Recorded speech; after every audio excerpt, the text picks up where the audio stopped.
이재명 대통령께서 수많은 개혁을 하셔야겠지만 시급한 문제는 사법부입니다. 저들이 어떻게 임기 내에 흔들지 모르기 때문입니다. 그런 부분에서 미국 역사상 가장 성공한 대통령이 사법 카르텔과 족벌 언론을 바이든한 방법을 벤치마킹 할 필요가 있을 것 같습니다. 중요한 영상 보시고 여러분들의 생각 댓글로 부탁드립니다. 루즈벨트 대통령은 수십 개의 개혁 정책을 사회보장 정책을 얘기했는데 이걸 막 보수 언론과 기득권 언론들이 드디어 발강이 대통령 탄생했다. 미국도 소련 같이 된다. 막 난리가 나요. 난리나. 예. 그러면 루즈벨트 좀 좋아했던 사람들도 아 이거는 좀 너무 과격한가 이렇게 된다고. 그래서 루즈벨트 대통령의 첫 임기 4년 동안요.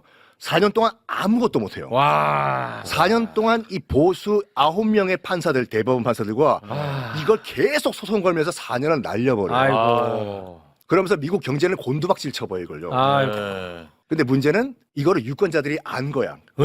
왜냐면 자기들이 체감을 하니까 경제가 점점점 나빠지니까. 그래가지고 루즈벨트 대통령이 그 묘안을 찾아냈어요. 내가 이런 보수 족벌 언론 카르텔 내가 우회 통과할 수 있는 방법을 찾아냈다. 라디오. 그때 막 보금 때던 라디오. 라디오를 통해서 줄의 연설을 통해 가지고 직접 얘기해요. 이렇게요. 국민 여러분, 저 미국 대통령 루즈벨트입니다. 지금 여러분들이 보고 있는 신문, 라디오, 뉴스 믿지 마십시오. 지금부터 제가 하는 말이 진짜입니다. 지금 제가 이런 시도를 하고 있는데 여러분들이 알고 있는 족벌 언론들과 이런 기득권 카르텔이 다 막고 있습니다. 나는 정말 이런 시도를 하고 있습니다라고 국민과 직접 소통을 해요. 유튜브로 소통을 한 것 같이. 이게 마음이 통했어요. 그래서 다음 선거 때 압도적인 표차로 재선에 성공을 해요. 야, 그거 참 기적 같다 그거는. 성공하자마자 뭐 했냐? 첫 번째로 이 9명의 대법원 판사들 날리진 않아요. 판사 여러분들, 괜찮아. 당신들 해고 안 해요. 제가 대통령이 가진 권한으로 법을 좀 바꾸려고 합니다. 어떻게 법을 바꾸냐면, 만약에 대법원 판사, 미국은 대법원 판사가 종신형이거든요. 죽을 때까지예요. 할배들, 지금 보수 대법원 판사들 당신들, 나이 70이 넘으면 내가 젊은 대법원 판사 또 임명을 하겠다고. 내가 대통령 권한으로서 대법원 판사를 젊은 사람을 내가 임명하겠다. 이랬더니 9명의 판사가 난리가 난 거야. 네가 뭔데 대법원 판사를 또 임명을 한다는 거야. 그때 명언을 합니다. 프랭클린 루즈벨트가.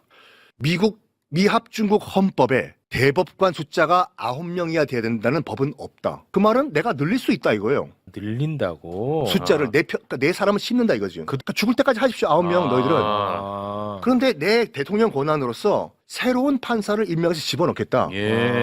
그 판사들은 9명에서 10명을 11명을 늘린단 말인가? 그거는 말도 안 된다 하니까 미국 헌법에 대법원 판사가 9명이야 된다는 법이 어디 있습니까? 늘리겠다.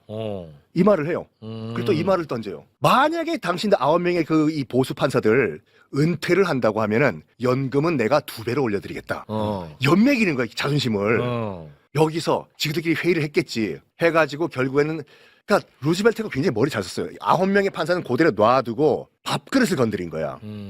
밥그릇 건드려가지고 너희들 자꾸 그러면은 내가 내 정책을 지지하는 젊은 판사를 넣을 테니까 알아서 하시라. 결국에는 이 9명의 판사가 기싸움을 벌이다가 항복을 해요. 와, 그래? 루즈벨트 대통령 당신이 추진하는 사회개혁 뉴딜 정책 우리가 다 그러면 인정을 해주겠다라고 하면서 루즈벨트 대통령을 인정을 하게 되고 이 판정승은 루즈벨트에게 돌아가요.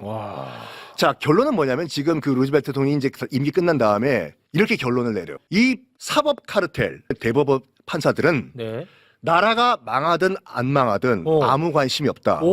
지그들 이익만 챙긴다. 와, 루즈벨트. 지금 대공황 때문에 나라가 지금 완전 박살이 났잖아 지금요. 사람들 굶어 죽고 내가 이런 사람들 굶어 죽는 건 내가 밥을 좀 더 주기 위해서 월급을 주기 위해서 개혁을 한다고 하는데 너희들이 왜 막냐? 이거는 상관없다 이거지. 나라가 망해도 집 앞그릇만 챙기는 것이 사법 카르텔이다. 첫 번째예요. 두 번째, 이런 사법 카르텔 철밥통을 깨기 위해서는 뭐 해골시킨다든지 무슨 뭐 여러 가지 법적 조치가 필요 없다. 이게 중요해요. 밥그릇 건드리면 지들이 포기한다요. 밥그릇 건드리면 집 앞그릇 챙기기 위해서 스스로 꼬리를 내린다. 그게 무려 100년 전 얘기거든요. 이게 요즘 같은 그런 정말 이 발전한 사회에서 적용되는 일은 없을 거예요. 이런 막강한 기득권 카르텔은 질질질 끌면은 내성만 생겨요. 와, 실제로 집권 초기 때 100일 안에 다 끝낸다 했어요. 정신 못 차릴 때 이 개혁은 실시가 돼야 된다. 네, 공감합니다. 실제 대법관 증언의 경우 정확하게 루즈벨트 대통령이 했던 비책이었죠. 이렇게 밥그릇을 민주당이 손보려고 시작한 건 전부 다 계획에 있었던 것입니다. 냉정하게 윤석열 친위 쿠데타와 조이대 사법 쿠데타는 하나의 세트였습니다. 사법 쿠데타 세력은 내란 세력의 편에서 우두머리를 풀어주고 절차와 관행을 파괴하며 정치적 중립을 팽개치고 대선에 개입하려 했습니다. 대법원장 한 명이 모든 대법관들을 다 제청하고 하급심 판사들의 모든 인사권마저 틀어주는 것도 모자라 633이내 먼해하며 하급심 전체 판결 방향까지 설정하여 사실상 사법의 재앙처럼 군림하는 건 분명 문제가 심각한 상황입니다. 반드시 사법개혁을 해야 합니다. 여러분들은 어떻게 생각하십니까? 소중한 의견 댓글로 부탁드리며 어나바는 오늘도 최선을 다하겠습니다. 여러분 고맙습니다.